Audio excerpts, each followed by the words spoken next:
Bonjour à tous, bienvenue sur Fan de Couteaux.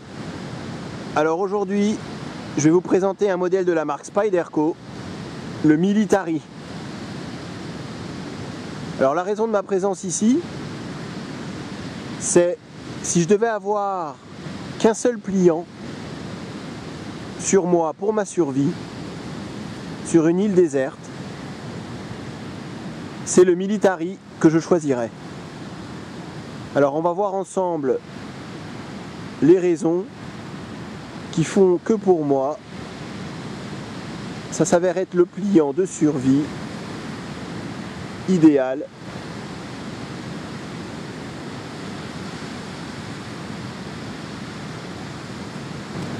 Alors très vite fait, un petit descriptif de ce couteau.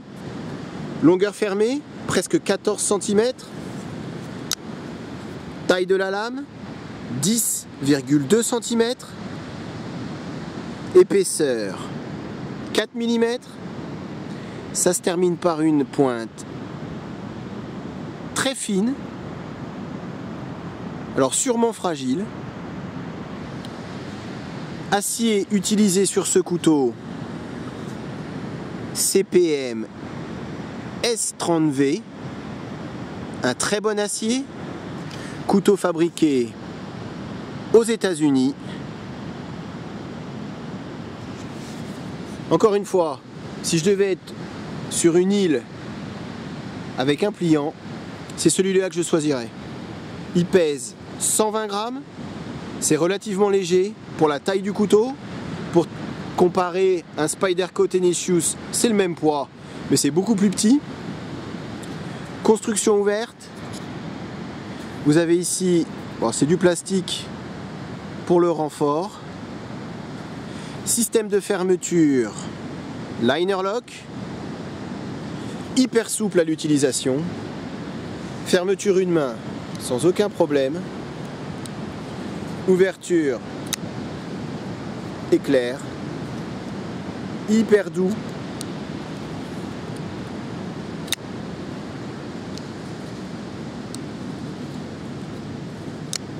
J'ai vu plusieurs vidéos sur YouTube sur ce couteau, quasiment indestructible. Il y a des Russes qui ont fait une vidéo dessus. Ils s'amusent vraiment à le martyriser et à le torturer. Et il résiste hyper bien. Alors pour certains, le liner lock, c'est pas le lock le plus solide. Vous avez le Paramilitary 2 qui est son petit frère, en tout point identique, mis à part le système de fermeture par compression lock, qui, selon certains, est plus solide qu'un liner lock. De toute façon, je n'irai pas vérifier. Mais pour moi, c'est vraiment voilà, un grand couteau. On a une très longue poignée. Un bon recurve ici, une bonne courbure. Un finger choil. Du jimping sur la lame. Une grande taille de lame. Un bon belly, une bonne courbure de lame. Excellent pour trancher. Acier S30V, rien à redire. Passant pour la dragonne. On peut se mettre à la limite un petit peu sur l'arrière pour quelques coupes à la volée. C'est vraiment pour moi le pliant de survie par excellence. Alors une autre possibilité d'abri si on devait passer la nuit ici. Alors ça c'est un ancien bunker qui est tombé de la dune. Mais il y a quand même une entrée facilement accessible. Il suffirait d'occulter la porte avec du branchage. Et dans le sable, écoutez, je pense qu'on pourrait passer une nuit assez confortablement.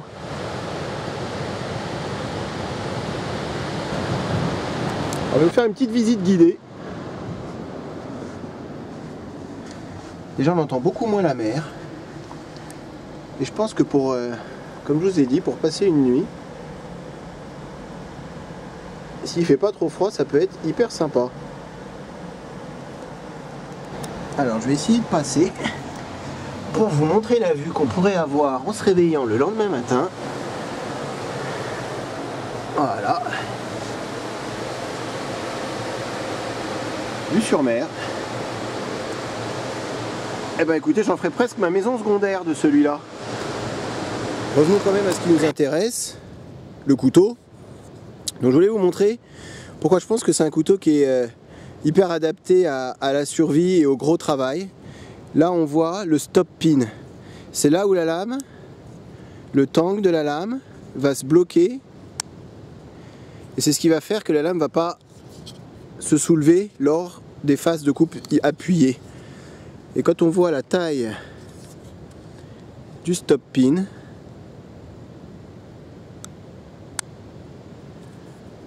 voilà, on se dit que c'est du solide et que ça va pas bouger. Donc je vais vous montrer ce qu'on peut faire.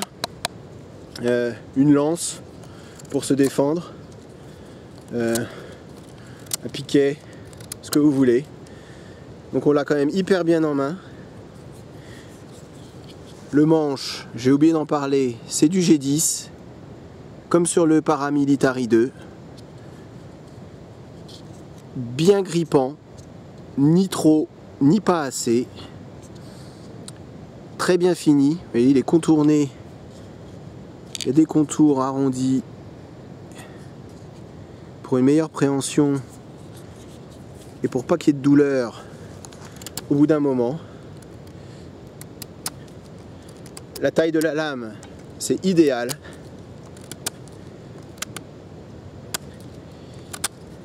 Je vais vous montrer plus tard dans la vidéo, j'ai amené mon SI4 avec moi.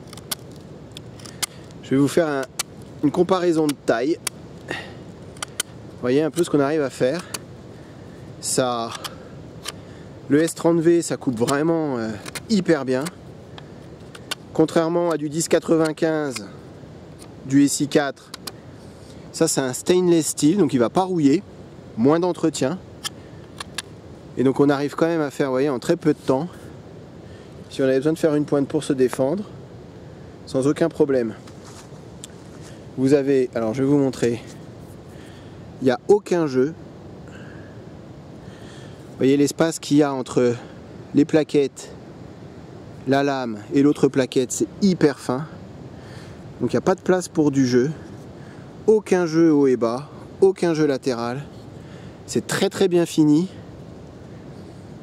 Je vais essayer de me rapprocher pour vous montrer le liner lock. Vous voyez, il ne peut pas trop, comme la base de la lame est légèrement courbée.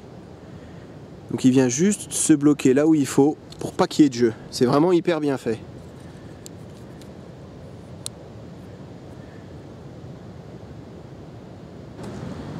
Je voulais vous montrer aussi qu'on peut taper sur la lame. Alors, même si encore une fois je pense que c'est pas l'utilisation principale qu'on va avoir avec un pliant, mais si vous avez que ce couteau là, vous montrer que c'est tout à fait possible. Je pense qu'il est suffisamment costaud pour pas avoir, sans pas avoir peur de l'abîmer. Vous voyez, ça fait quand même de la bonne. J'essaie vraiment de me mettre sous un angle pour que vous puissiez voir. Vous voyez, ça rentre très bien dans le bois. Alors on fera pas du tronc d'arbre, mais du petit branchage comme ça, pourquoi pas.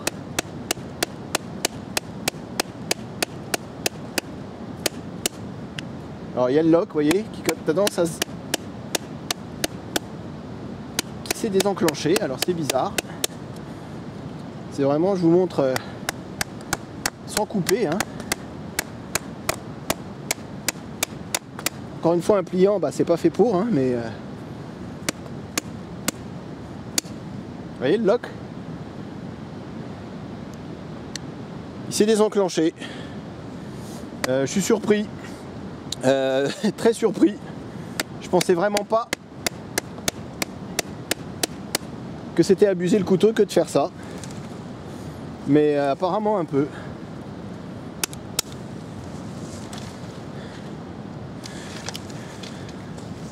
Alors je vous montre, je dézoome un peu, je sais pas ce qui s'est passé, mais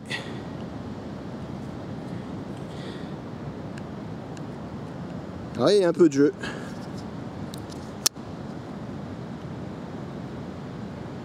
Ouais, il y a un peu de jeu maintenant, hein. Je sais pas si vous allez entendre.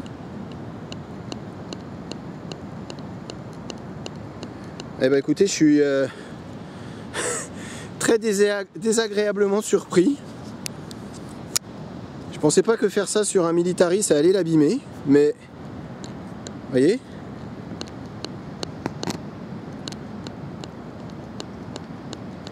je sais pas si vous entendez, mais il y a quand même du jeu.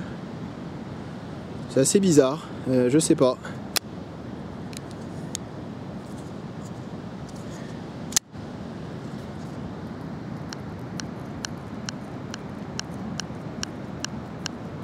Ouais. Bah écoutez, je sais pas, c'est... Si vous avez vu ma vidéo sur le Cold Steel, le code 4, bah j'ai tapé dessus également, à peu près comme ça, c'est-à-dire vraiment très léger, et ça n'a pas bougé, et là, eh ben il y a du jeu.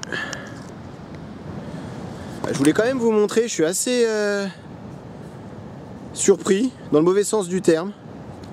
Je voulais quand même vous montrer le bâton avec lequel j'avais tapé. C'est pas le plus gros des bâtons. Et la branche que j'ai coupée, c'est pas la plus grosse branche non plus. Je vais vous montrer par rapport à la taille de la lame.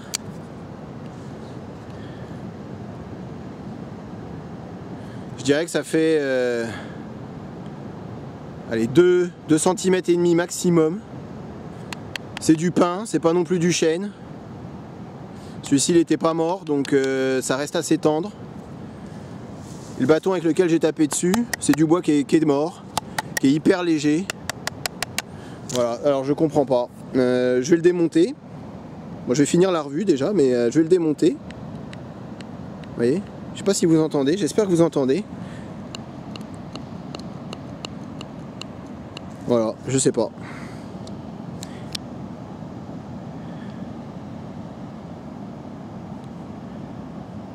Ah, je vois ce qui s'est passé.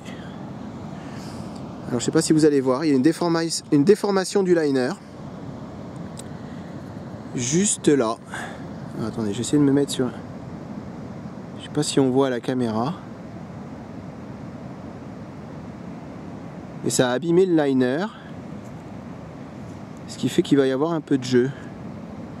On voit juste là. Comme un renfoncement. Un couteau à 200 €, écoutez, je suis hyper surpris. Désagréablement surpris. Alors, je me suis rapproché parce que pour que vous voyez bien ce qui s'est passé, en tapant dessus, vous voyez, le liner s'est enfoncé et du coup il y a du jeu. Alors c'est un couteau qui m'a coûté 200 €. C'est censé être quasi indestructible. Bah écoutez, je suis vénère, comme on peut dire. J'en ai testé des couteaux, mais là on voit bien la déformation du liner qui s'est écrasé. Et qui fait que... Alors je vais essayer de vous montrer. Voilà, du coup il y a du jeu.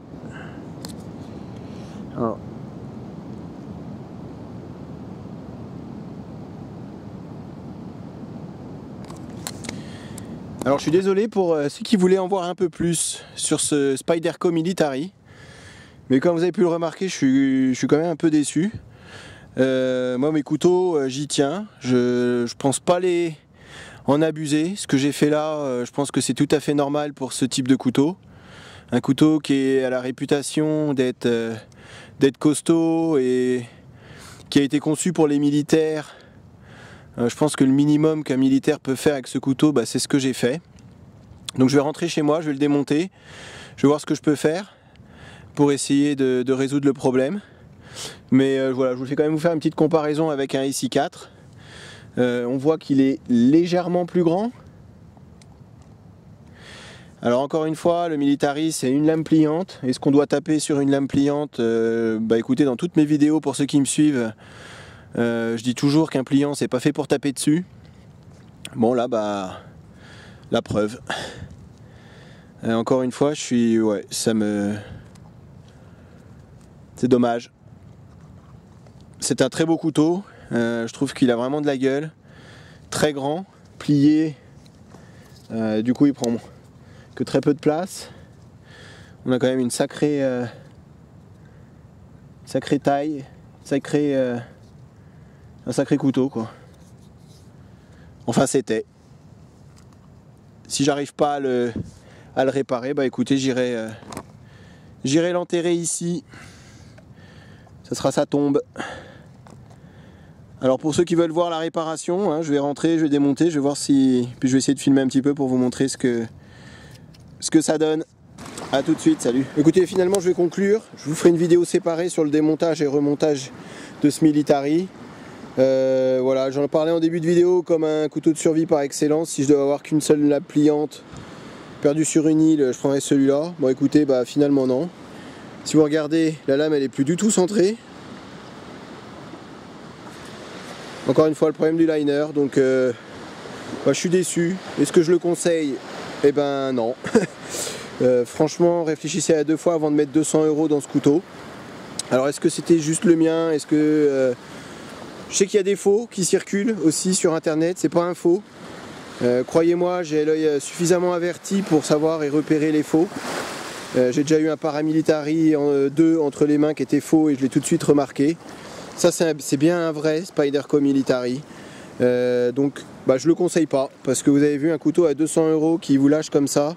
Je trouve que c'est dommage. Vous avez des couteaux encore une fois qui coûtent moitié moins cher et qui sont au moins 2 fois plus solides. J'espère que la revue vous a été utile. A bientôt sur ma chaîne. Salut.